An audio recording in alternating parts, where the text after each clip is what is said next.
यदा यदा हि धर्मस्य ग्लानिर्भवति भारत अभ्युत्थानमधर्मस्य तदात्मानं सृजाम्यहम्।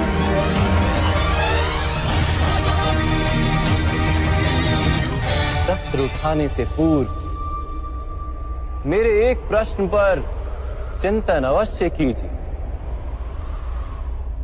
यदि मैं आपसे कहूं जो अश्वत्थामा मरा है वो वास्तव में आपका पुत्र नहीं, एक हाथी है, तो क्या आपका जीवन आपको पुनः मधुर प्रतीत होने लगेगा? क्या आपका हृदय फिर से करुणा से भर जाएगा? ये बात कह रहे वासुदेव, वास्तव में मेरे पुत्र की मृत्यु नहीं हुई।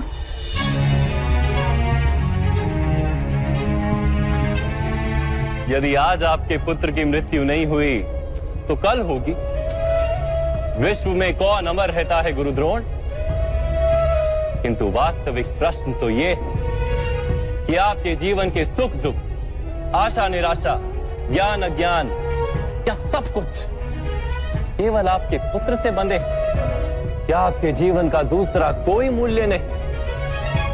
क्या आपकी सारी शक्ति, सारा ज्ञान केवल आपके पुत्र के लिए? खुश, मेरे कारण वो संसार में आया। उसने मुझे सुख, सम्मान और स्नेह दिया। मेरे लिए जीवन में उससे अधिक महत्व का कोई नहीं। क्या प्रत्येक पिता अपने पुत्र से अधिक प्रेम नहीं करता? तो विचार कीजिए गुरुद्रोण, जिस पुत्र के प्रति आपको इतना अधिक प्रेम, उसे वास्तव में आपने क्या दिया? संपत्ति दी, सुख दिए, राज्य दिया, संस्कार दिए, विद्या दी, धर्म का ज्ञान दिया गुरुदेव।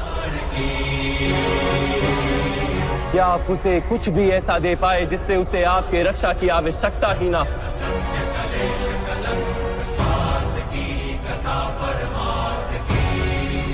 मैं मानता हूं सब अर्जुन तथा अंगराज कर्ण की भांति महान योद्धा नहीं बन पाते, किंतु आप अपने पुत्र को उचित निर्णय लेने का शिक्षण तो दे ही सकते थे। यदि आपने ऐसा किया होता तो आज आपका पुत्र धर्म का शत्रु नहीं होता और आपको भी अधर्म के पक्ष में रहकर युद्ध नहीं करना पड़ता।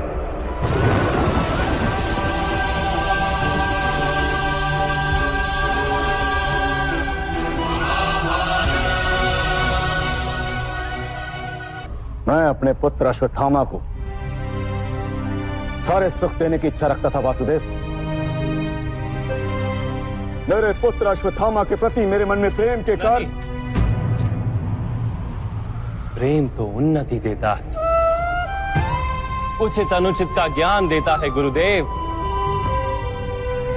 प्रेम होता तो आप भी अधर्म से नहीं बंधते और आपका पुत्र भी अधर्म से छूट जाता। वास्तव में ये प्रेम नहीं, आपके मन का मोह है।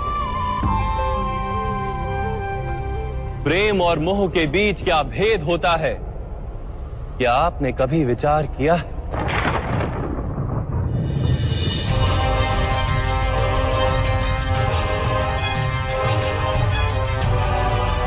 प्रेम से ही तो मोह का जन्म होता है वसुदेव।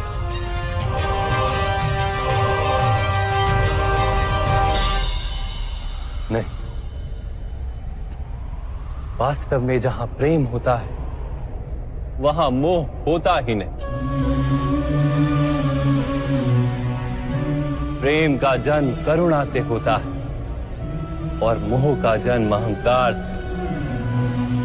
प्रेम कहता है कि मेरे पुत्र को ईश्वर संसार के सभी सुख देंगे और मोह कहता है कि मैं अपने पुत्र को संसार के सारे सुख दूंगा।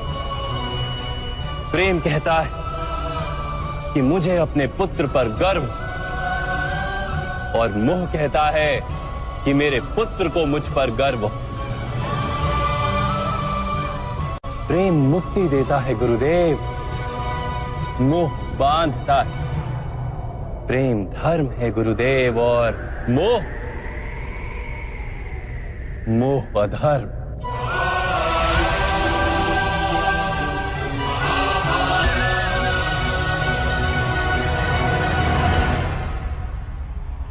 आपने अपने पुत्र को आटे का घोल पीते देख अपनी साधना भंग कर दी थी।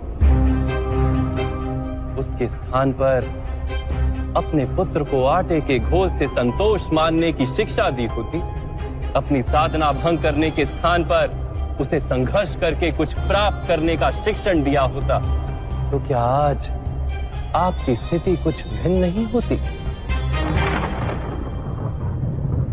अपने पुत्र का भविष्य उज्जवल बनाने के प्रयासों में आप उसके चरित्र को उज्जवल बनाना भूल ही गए। आपके मोह के कारण उसके जीवन से धर्म नष्ट हो गया। लोभ, भय और लालसा का शिक्षण दिया आपने उसे, और स्वयं भी उसी मोह के कारण वास्तव में आप गुरु तो कभी बन ही नहीं पाए, केवल शिक्षक बनकर रह गए आप।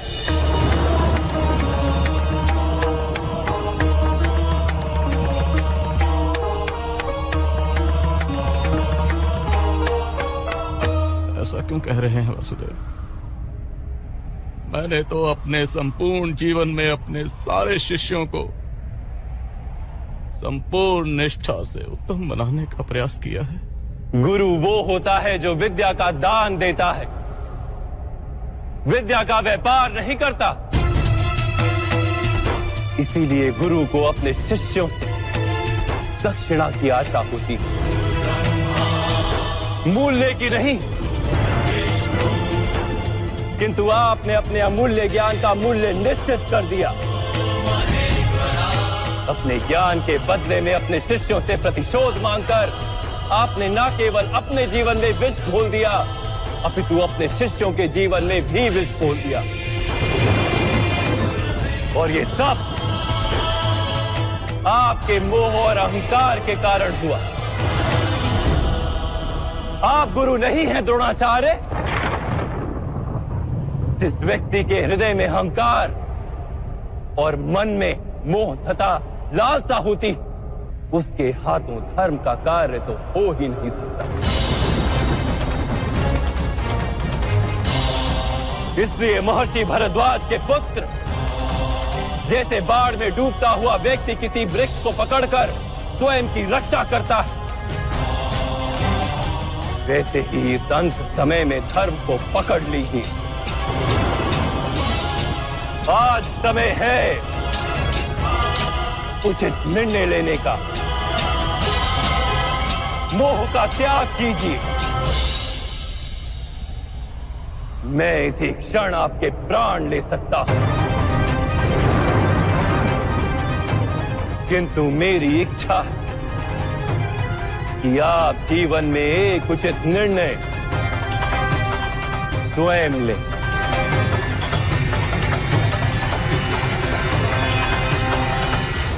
यथार्थ कह रहे हैं आप। मेरा ही दोष था कि मेरे पुत्र अश्वत्थामा को दंड प्राप्त हुआ।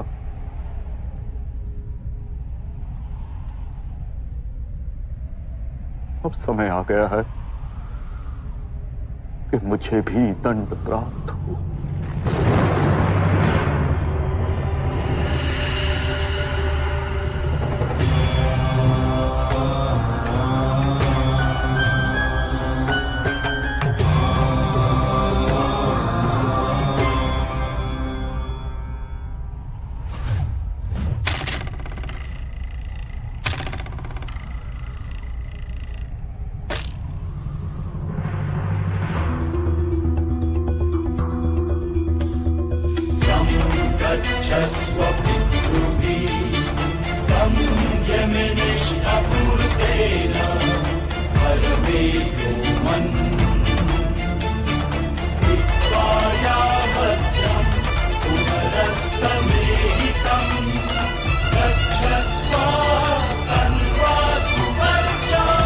मैं स्वीकार करने को सज्ज हूं।